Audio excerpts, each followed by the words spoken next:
Hello good morning. Surat દાદાના દર્શન કર્યા બાદ હું નીકળી ગયો બસ સ્ટેન્ડ કોલેજ જવા માટે. બસ સ્ટેન્ડ જઈને જોયું તો અજાણ્યો વ્યક્તિ, પણ આ કોણ મળી જોવા મને સ્કૂલનો મારો મિત્ર ઓળખીતો.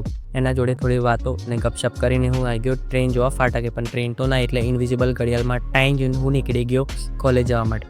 કોલેજ જઈને ખબર પડી કે સર એક વર્ક આપ્યું હતું, જે મેં ડન તો કર્યું પણ ખબર કંઈ ના પડી.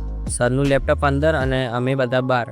એ વર્કના લીધે નહીં, પણ રૂમ ક્લીન થતું હતું ને એટલે બધાને બહાર નીકળી દે. પછી ગયા ઉપર લેબમાં કોમ્પ્યુટર સેટ કરવા માટે. નવા આવ્યા હતા ને એટલે જુનિયરો ના આવડે, સિનિયરો ના આવે, એટલે એ સેટઅપ કર્યા બાદ અમે ગયા ક્રિકેટ જોવા. વિન્ડોમાંથી થોડી જોઈ, પછી અમે આવી ગયા ઘેર જવા માટે. હું રૂમાલ બાંધીને અને તીરછી જોવે છે.